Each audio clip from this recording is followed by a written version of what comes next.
저랑 같이 오신 우리 비서 집사님이 세 번째 옵니다. 저보고 그러더라고요. 사실은 저는 몇 번째인지 기억을 못 하겠더라고요. 들어오면서 사진 보니까 우리 홍동표 목사님, 야, 그 옛날에 너무 잘생기신 목사님 정말 오래간만에 뵙습니다. 우리 여러분 옆에 분하고 따뜻하게 째려보지 말고 얼굴을 좀 그윽한 눈길로 쳐다보며 서로 인사하십시다. 하나님의 축복이 충만하시기 바랍니다.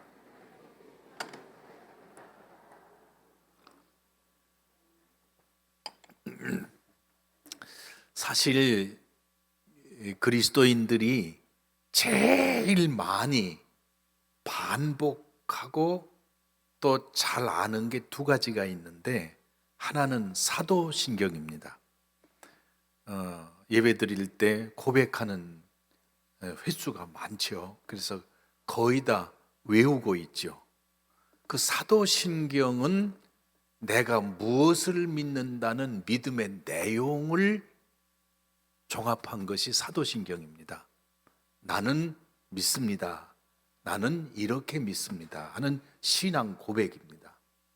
또 하나가 있는데, 여러분이 자주 기도하시는 주기도문, 주님이 가르쳐 주신 기도문이라는 겁니다. 그 반복하죠. 그래서 조금 교회 다니신 분들은 다 주기도문 알고 있습니다. 그래서 성경에 보면 이 기도를 가르쳐 주시면서 그러므로 너희는 이렇게 기도하라. 기도의 모델이라는 뜻이죠. 그런데 이렇게 기도하라는 말 속에 의미가 또 하나가 있는데, 계속하라는 거예요. 지속하라는 겁니다. 이 기도 내용을 보면 이 기도는, 예수님이 가르쳐 주신 기도는 뭐가 들어가 있냐면, 사도신경은 나는 이렇게 믿습니다가 들어가 있잖아요. 이 주님이 가르쳐 준 기도 속에는 내가 믿는 바를 이렇게 살아야 된다는 내용이 들어가 있어요. 삶의 내용이. 그래서 이 안에는 살아야 될 방향이 들어가 있고 살아야 될 내용이 들어가 있어요. 그러니까 사도신경과 주기도문이 합해져야만 됩니다. 마음으로 믿어 의에 이르고, 마음으로 믿어 입으로 시인하여 구원에 이르느니라. 마음으로 믿는다는 고백과 시인은 행동이거든요. 이 행동이 합해져야만 열매를 맺게 되어 있는 거예요. 그러니까 사도신경과 주기도문이 합해져야 믿는 바를 고백하는 것과 그 믿는 바를 이렇게 행한다는 것이 열매를 맺게 되는 겁니다. 이 두 가지는 깊이 생각하고 하나님께서 우리에게 주신 놀라운 축복입니다. 말할 수 없는 축복입니다. 그래서 사도신경은 이미 아시기 때문에 더 이상 얘기하지 않겠지만, 주기도문은 요것을 분석을 해보면 7가지로 나눕니다. 몇 가지로요? 아이고, 오늘 설교 길게 했다. 아니, 괜찮습니다. 짧습니다. 7가지. 첫째는 하늘에 계신 우리 아버지여, 이렇게 기도했어요. 하늘에 계신다는 것은 공간을 말하는 게 아니고 초월자를 얘기하는 거예요. 초월자. 그런데 그 초월자이신 창조주 하나님을 우리 아버지여, 이렇게 부르는 거예요. 하나님을 아버지라고 부름으로써 내가 누구인지 드러나요. 내가 누군지. 나는 누구냐? 영접하는 자, 곧 그 이름을 믿는 자들에게는 하나님의 자녀가 되는 권세를 주었으니 이는 혈통으로나 육종으로나 사람의 뜻으로 나지 아니하고 하나님께로부터 난 자다. 그러니까 나는 누구냐? 하나님을 아버지라고 부르는 존재, 하나님의 자녀라는 거예요. 이 사실을 믿는 사람만이 기도하는 거예요. 그러니까 처음부터 예수님이 가르쳐 줄 때 하늘에 계신 우리 아버지여, 이렇게 기도하는 거예요. 이 아버지라고 부르는 아버지라는 단어 속에 하나님의 시들지 않는 사랑이 있는 겁니다.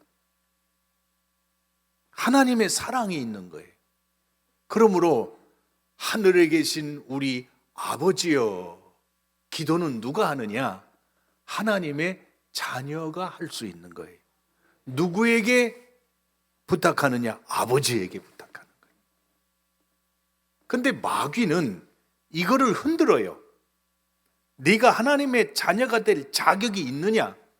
너를 쳐다봐라. 내 현재를 봐라. 현재 보고 나를 쳐다보면 이건 아니야. 그러나 내가 하나님의 자녀가 된 거는 내 공로 때문에 된 게 아니에요. 하나님의 은혜 때문에 된 것이지. 이게 신비 중에 신비며 축복 중에 축복이라고요. 하늘에 계신 우리 아버지요, 이렇게 부를 수 있는 사람만이 기도할 수 있거든요. 이게 흔들리면 안 돼요. 그러므로 첫째는 하나님을 아버지라고 부를 수 있는 하나님의 자녀가 기도한다. 그리고 아버지 대신 사랑의 아버지에게 기도한다. 이게 첫 번째입니다. 두 번째는 하늘에 계신 우리 아버지여, 이름이 거룩히 여김을 받으시오며. 우리가 어떻게 살아야 되느냐? 아버지의 이름이 거룩히 여겨지도록 살아가야 되는 거예요. 하나님의 이름을, 우리 아버지의 이름을 거룩히 여겨야 인간이 돼요. 진짜 사람이 돼요. 사람다운 사람이 되고 구원받은 하나님의 사람이 되는 거예요. 그러니까 우리가 살아야 될 방향, 생각해야 될 방향은 어디냐? 아버지의 이름이 거룩히 여겨지도록 살아가는 거예요. 방향이. 이 방향이 잘못된 방향을 가서 반대로 하나님을 멸시하거나 하나님을 무시하거나 하나님을 인정하지 않으면 인간이 될 수 없습니다. 동물보다 못해집니다. 생각하는 것이나 살아가는 방법이나 걸어가는 길이 인간은 동물을 더 추월해서 악해질 수밖에 없습니다. 인간을 인간답게 만들고 영원한 하나님의 백성으로 만들 수 있는 길은 하나님을 바라보고 하나님을 향해서 걸어가며 하나님을 경외하고 하나님을 예배할 때만 사람은 거룩해지고 하나님을 거룩하게 여기게 됩니다. 그래서 두 번째는 하늘에 계신 우리 아버지여가 첫 번째고, 둘째는 아버지의 이름이 거룩히 여김을 받으시오며. 이게 두 번째입니다. 요한복음 17장 3절에 영생은 곧 유일하신 참 하나님과 그가 보내신 자 예수 그리스도를 믿는 것이니라. 예수 그리스도를 아는 것이니라. 그러니까 사람은, 사람이라는 존재가 영적인 존재거든요. 하나님과 영적인 존재로 변화되고 성숙해가는 길은 하나님과 그가 보내신 자 예수 그리스도를 아는 것, 교제하는 것입니다. 그 교제의 방법은 예배예요. 그리고 하나님을 경외하는 거예요. 예배를 우습게 알면 안 돼요. 예배를 귀중하게 알고 이게 정말 귀중하다는 것을 아는 사람이, 그 사람이 영적 성숙의 사람이 됩니다. 점점 세상에 예배를 우습게 알죠. 예배를 행사로 알거나 예배라는 거 지난번에 했는데 왜 뭘 또 하느냐고. 그러나 예배 시간에 여러분이 반복해서 참석하기 때문에 흩어졌다가도 모이고 구부러졌다가도 펴고 그리고 잘못하다가도 다시 돌아오고 예배가 사람을 그렇게 변화시키는 겁니다. 그러므로 예배하는 삶, 하나님을 경외하는 삶으로 살아가시기를 주님의 이름으로 축복합니다. 세 번째 기도는 우리에게 너무나 기가 막힌 거예요. 나라가 임하시오며 천국이 임하시오며 하나님의 나라가 임하시오며 그 천국은 어떤 곳이냐? 뜻이 하늘에서 이루어진 것 같이 뜻이 하늘에서 이루어진 것 같이 땅에서도 이루어지이다. 여기에서 중요한 문제는 하나님은 세상을 한 번도 포기하신 적이 없어요. 전쟁도 많죠? 가난도 드글드글하지요? 질병도 많지요? 또 재난도 많지요? 사람을 쳐다봐도 저게 인간인가? 세상이 이렇게 가야 되나? 하는 실망이 너무너무 많아서 차라리 그냥 없어졌으면 좋겠다 생각하는 사람들이 있을지라도 하나님은 절대로 이 세상을 포기한 적이 없습니다. 포기하지 않으셨기 때문에 독생자를 보내셨어요. 세상을 포기하는 것보다 차라리 독생자를 내주시겠다는 거예요. 이게 복음입니다. 여러분도 실망할 때 이제 차라리 그냥 접었으면 좋겠다. 세상 뒤집어졌으면 좋겠다. 깨졌으면 좋겠다. 우리는 포기하고 우리는 절망해도 하나님은 절대로 세상을 포기하지 않으셨어요. 뭐라고 기도하십니까? 나라가 임하시오며 기도해라. 천국이 우리가 가야 될 천국은 이미 하나님의 뜻이 완전히 이루어져서 거기는 완전한 곳이야. 그러나 이 땅은 아니에요. 이 땅은 엉망이에요. 그러나 우리가 짧은 인생을 살면서도 예수 그리스도를 주님으로 고백하는 사람들은 빨리 죽어서 천국 가겠다. 거기 머물면 안 된다는 거예요. 그 천국이 이 땅에 이루어지게 해달라고 기도하고 그 나라가 이 땅에 임하도록 사명을 다하는 사람으로 일평생 살아가야 된다는 겁니다. 이해가 되십니까? 포기하는 게 지혜로운 줄 아십니까? 내려놓는 게 이게 그냥 그만해야 되는 게 이게 그러나 하나님은 절대로 포기하지 않으셨어요. 나라가 우리 보고 기도하라는 거예요. 주님이 기도하라는 거예요. 하나님의 나라가 임하시오며 뜻이 하늘에서 이루어진 것처럼 아직 뜻이 이루어지지 않은 이 땅에도 그 뜻이 이루어지게 해 주시옵소서. 그렇게 기도하라는 거예요. 포기하면 안 됩니다. 이북을 포기해도 안 되고 아프리카를 포기해서도 안 됩니다. 지금 우리 가슴 속에는 이북이라는 나라는 나라가 아니에요. 그러나 포기하면 안 됩니다. 지금 중국으로 탈북한 난민들이요, 말도 못해요. 다행히 북송을 안 시켜요. 국경 지역에 나와 있는 탈북민이 말도 못해요. 특별히 중국에서는 이단들이 많잖아요. 막 이단들이 막 들어가며 하는데 중국에 있는 고위 안전부라고 하는 이 당과 정 이거를 같이 통과를 하는 안전부 쪽에서 한국의 중요한 교계 지도자를 불러서 걱정이다. 지금 중국 땅에 신천지가 2만 명이 들어와 있답니다. 다 파악하고 있대요. 그러나 이거를 어떻게 해야 될지 고민이다. 그런 얘기를 털어놓을 만큼 이단의 세력이 강력하게 역사해서 지금 말도 못합니다. 그러나 그런 세계에도 하나님은 우리 세상을 포기하지 않으십니다. 우리는 기도해야 됩니다. 뜻이 하늘에서 이루어진 것 같이 땅에서도 이루어지이다. 하나님 나라, 천국, 이렇게 하면 천국을 우리가 상상하고 상상 못합니다. 설명하고 설명이 불가능합니다. 그러나 한 가지를 우리가 이해가 되도록 말씀하신 내용이 있어요.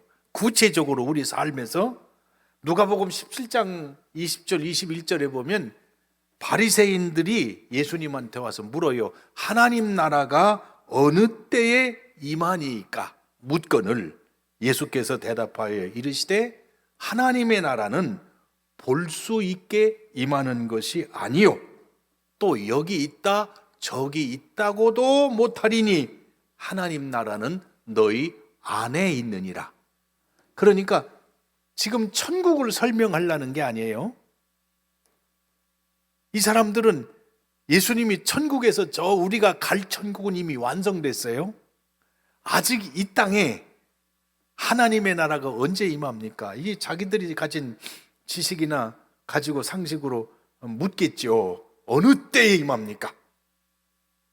그들은 볼 수 있게 임하는 줄 알았어요.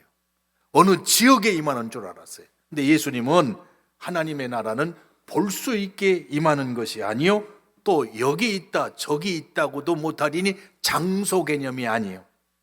하나님의 나라는 너희 안에 있느니라. 그런데 이 너희 안에라는 말이 in your heart, 우리 마음속에 있다는 말이냐? 그것도 맞아요. 그러나 여기에서 더 말하는 것은 영어로 말하면 among you예요. among you. 무슨 말이냐면 이 사람과 이 사람의 관계 속에 하나님 나라가 있다는 거예요. 이건 영토가 아니에요. 지배 개념도 아니에요. 이거는 사람과 사람 사이의 관계 속에 하나님 나라가 있다. 그런데 여러분 관계 속에는 하나님 나라가 있습니까? 싸움도 많고 미워도 하고 증오도 하고 세상에 이런 깨진 거기는 지옥이죠. 두 사람이 있어도 깨진 곳은 지옥이고 하나님 나라가 있는 곳은 천국입니다.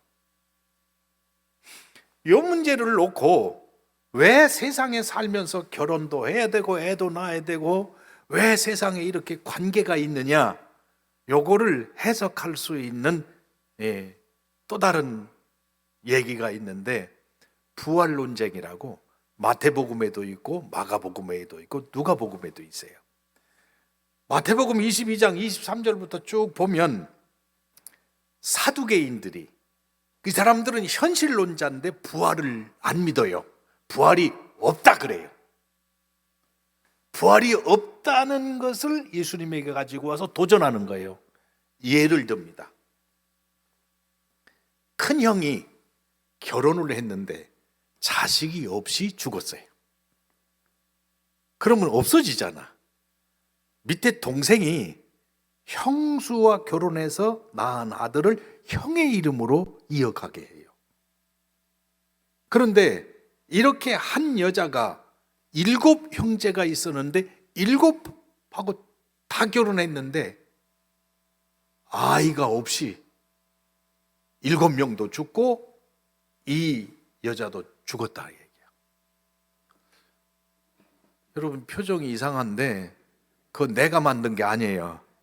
그건 중동 지역에 있는 이 풍습이에요. 혈통을 이어가기 위한. 구약 시대에도 있죠. 유대인들도. 이러면 나중에 부활 후에 천국 가면 이 여자는 누구 아내가 됩니까? 이렇게 도전하는 거예요. 예수님이 이렇게 대답하세요. 예수께서 대답하여 이르시되 너희가 성경도 하나님의 능력도 알지 못하는 거로 오해하였도다. 부활 때에는 장가도 아니 가고 시집도 아니 가고 하늘에 있는 천사와 같으니라. 그렇다고 여기서 가지 말라는 얘기가 아니에요. 여기서는 가야 돼.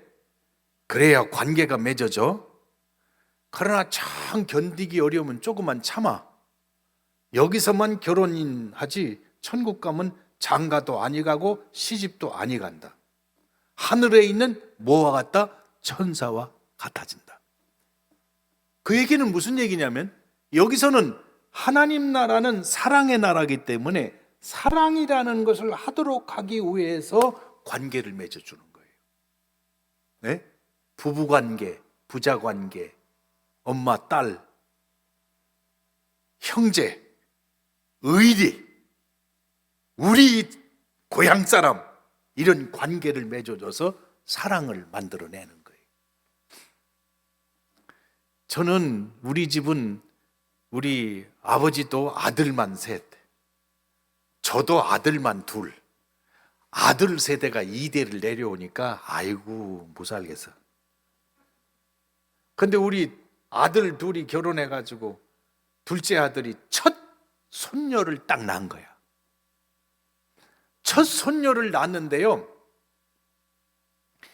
기가 막힌 거야. 아주 정말 야, 남자만 있던 동네에 여자가 손녀가 나왔는데요, 지금 바로 보고 돌아서는데 또 보고 싶고요.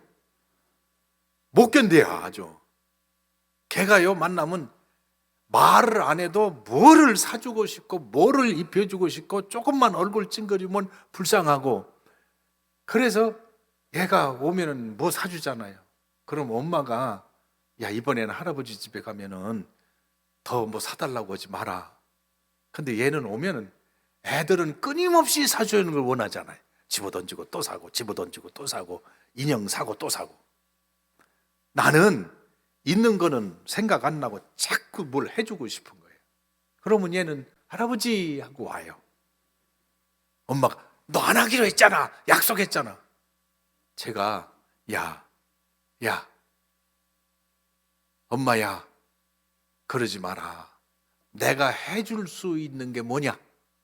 나는 얘한테 이거밖에 못 해줘. 그러니까 냅둬. 내가 사줄 거야. 그리고 나가면 얘는 엄마가 뭐라고 하든 나만 쳐다보면 끝나. 그 사랑이라는 게 말로 다 할 수 없습니다. 그래서 이 성경을 읽으며 속으로 그런 생각을 해요. 하늘에 계신 우리 아버지요, 그러지 말고 하늘에 계신 우리 할아버지요. 그랬으면 딱 맞겠어. 왜냐하면 손자, 손녀를 낳아보지 못한 사람하고는 인생을 논할 수가 없어요. 사랑이라는 게 뭔지 몰라요. 진짜 그 손녀딸이 벌써 키가 170이야. 중학교 3학년. 저보다 커요. 네? 날씬해요. 아, 세월이 빨리 가는데요. 천국에서는 3대 아니라 4대째 손녀를 본 할아버지와 손녀딸의 사랑 관계보다 그거 가지고도 감당할 수 없는 완벽한 사랑이 이루어진 나라가 천국이에요. 우리가 갈 곳이에요. 거기는 더 이상 관계라는 게 필요 없어. 고향 사람으로 해결 안 돼. 할 필요도 없어. 거기는 어디 있든지 간에 하나님의 사랑으로 완전하게 이루어진 곳이 천국이야. 그 나라가 이 맛이오며 하늘에서 뜻이 이루어진 것 같이 땅에서도 이루어지다. 그것을 어디서부터? 우리 관계 속에서부터. 여기가 천국이 되게 해 주시옵소서. 이 천국을 만들어 가라고 부르셨다는 거예요. 그렇게 기도하라는 거예요. 지옥인 곳이 있습니까? 우리 기도는 나라가 임하시오며 뜻이 하늘에서 이루어진 것처럼 바로 우리 가운데 이루어지게 하소서 기도하라고. 그게 세 번째예요. 그러면 하나님 나라를 이루기 위해서 네 번째 기도가 들어가요. 네 번째 기도가 오늘 우리에게 일용할 양식을 주시옵고. 그러니까 사람은 안 먹고는 못 살아. 안 먹고 살 수 있는 인생은 없어. 이 세상에 생명이 있는 존재는 먹어야 돼. 먹는 게 최고요. 잘 먹어야 돼. 근데 그 먹을 양식을, 매일 먹을 양식을 누가 주셨냐? 우리에게 일용할 양식을 주시옵고. 이렇게 기도하라. 그러니까 그걸 누가 주시느냐? 하나님이 주시는 거예요. 누가 주세요? 하나님이 주세요. 사람들은 기도하면서 하나님이 주신 나만 먹게 해 주시옵소서 기도로 끝나는 줄 착각하고 있어요. 아니야. 매일의 양식은 하나님이 주신 것이다. 그것은 모든 소유는 하나님이 공급해 주시는 것이다.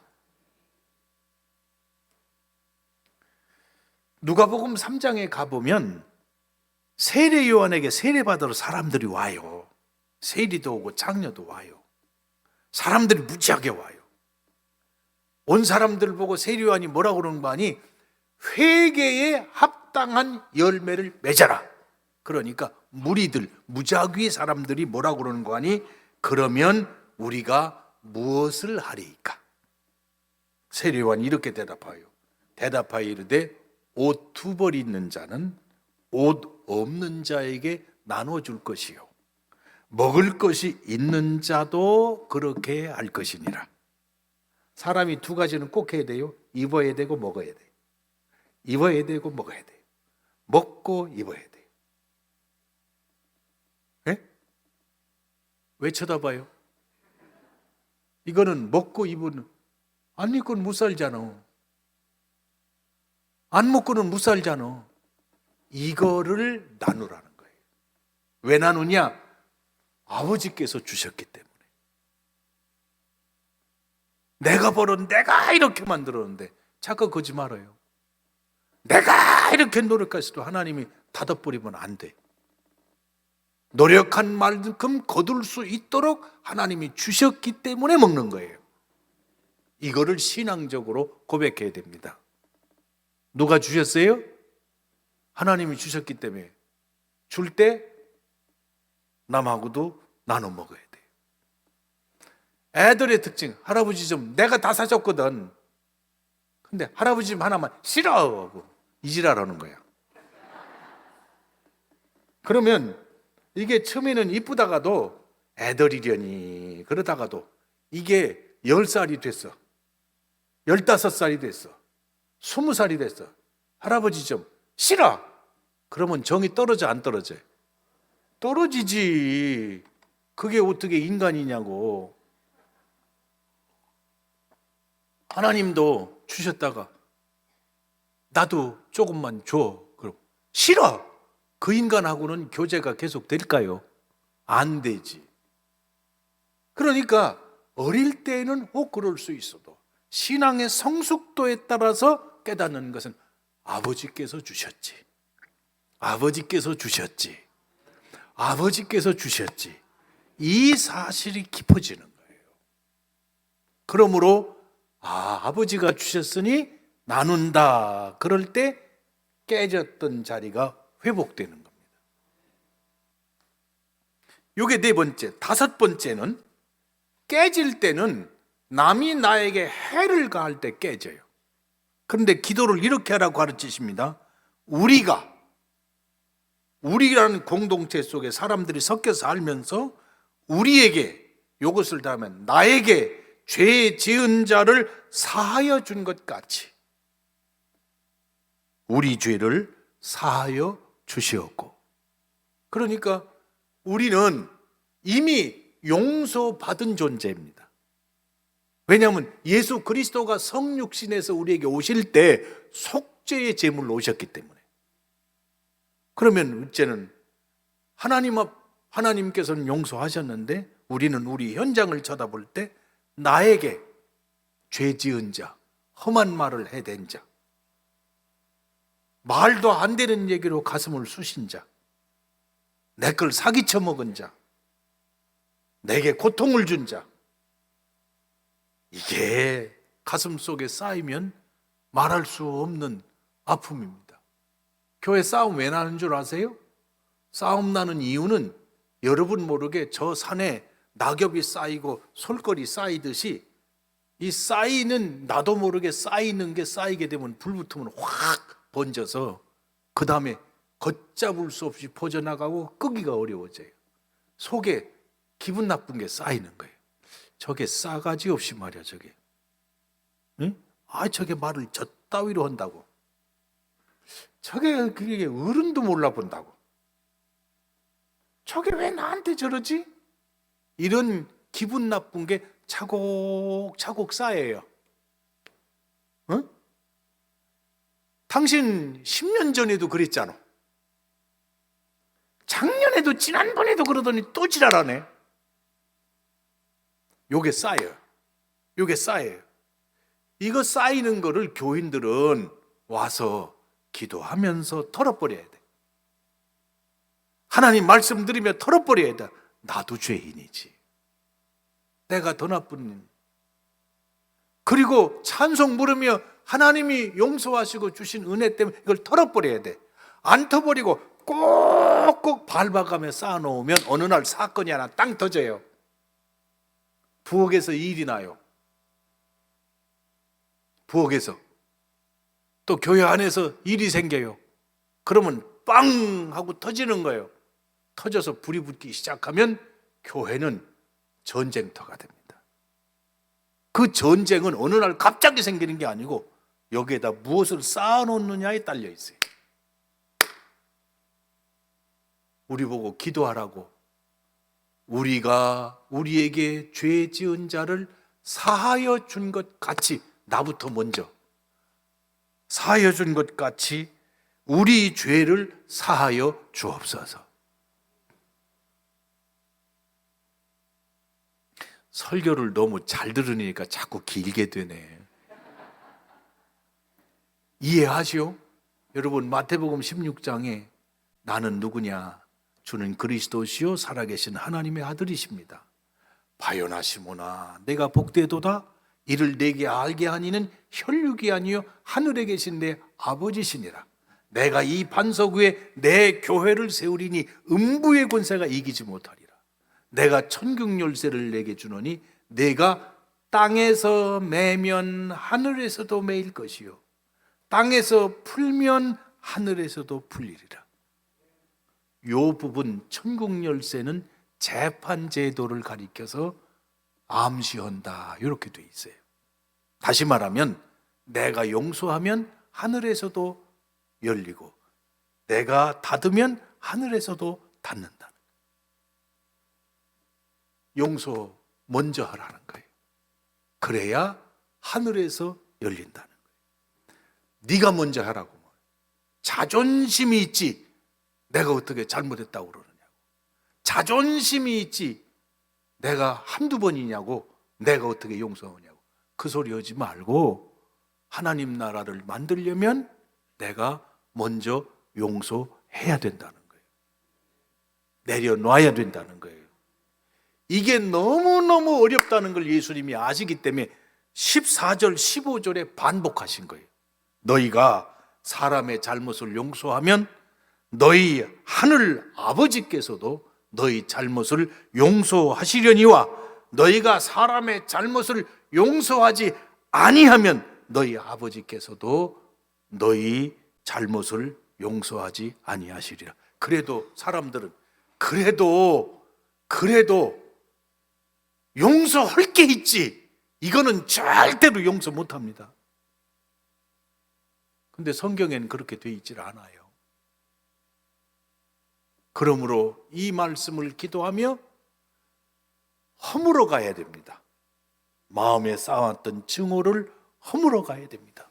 나중에 다 허물어서 싹 비워내는 날 자유를 얻을 겁니다. 이게 기도하라고 그래서 주님이 가르쳐 주신 기도입니다. 용서할 수 있게 해 주시옵소서. 용서할 수 있게 해 주시옵소서. 저는 이 문제에 대한 말할게요. 수도 없이 많습니다. 왜냐하면 싸움 현장을 제가 보고 또 교단장으로 교회를 쳐다보고 이런 교회를 맞닥뜨려 속이 녹아내린 일이 한두 번이 아니기 때문에 구체적으로 예를 들려면 말도 못하게 많습니다. 그러나 한국교회가 살아나는 일은 용서하는 길서부터 살아나게 될 겁니다. 천국문이 열릴 겁니다. 하나님의 나라는 이거부터 해야 됩니다. 죽어도 해야 됩니다. 왜냐하면 예수 그리스도께서 죽으셨기 때문에 그렇습니다. 여섯 번째로, 우리를 시험에 들게 하지 마시옵고. 여러분 옆에 분 한번 쳐다보세요. 그 낯짝을 좀 한번 쳐다봐요. 사람은 장담할 수 있는 사람 아무도 없습니다. 시험을 나는 이길 수 있다, 그럴 사람 없습니다. 목사님도 안 되고 장로님도 다 안 됩니다. 다만 하나님의 은혜로 이길 수 있습니다. 시험에 들게 하지 마시고 타락하지 않게 붙들어 주시고, 다만 원하는 것은 악에서, 넘어지는 악에서 건져 주시옵소서. 하나님이 구해 주시지 않으면 감당 못해요. 그러니까 우리는 스스로도 나는 본래 연약한 존재다, 상대방도 연약한 존재다 하는 것을 알아야 됩니다. 상대방이 성자가 돼주길 기대하지 마세요. 자신도 성자가 안 되면서 왜 상대방한테는 그렇게 기대하냐고. 그래서 성경에 우리를 시험에 들게 하지 마시옵고 다만 악에서 구하시옵소서, 이렇게 기도하라고 가르쳤어요. 여섯 번째입니다. 마지막입니다. 마지막에 이렇게 기도했어요. 나라와 권세와 영광이 아버지께 영원히 싸움나이다. 인간은 영원하질 않아요. 세상은 영원한 게 없어요.